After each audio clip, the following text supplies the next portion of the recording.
Uzurera umbudza mapungo Bezi mapungwa siyo patai Mara ene uyasedza matungo Ndichiyamba zino patai Atina chipinga cha utamba Atina chipinga cha utamba Atina chipinga cha utamba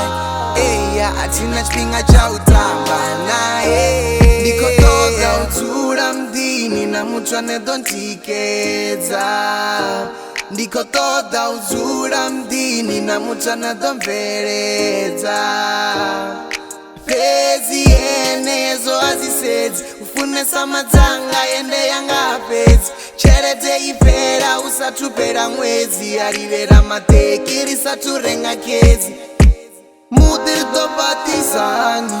Junera amba arari risapati Vanardo arusani Junera ita arazi satangani Darutonga zivoni Nena eriko arua Zautamba zeya pungu zeya musiriva arua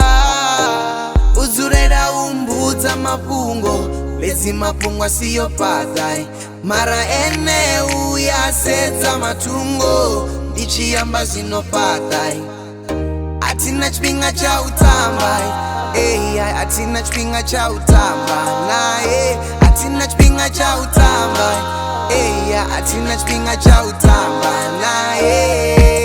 Oyu ufuna zine ya zivuye Zimbira ndiya musumbedza fesesi Zvinyava zvyakura nungo Damba zvinopata usedza matungo Ndova ndikori utodzura mdini Gauri nditomufuna ubva zvimbiruni Taidzo yawe ufunesa mashereni Hatodina upirwa nga fesheni Madzuloni ya uripate vumachero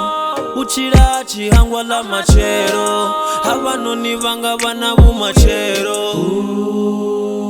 Uyangwa ringa zuri riso Ukadirangwa nga midifu ya shango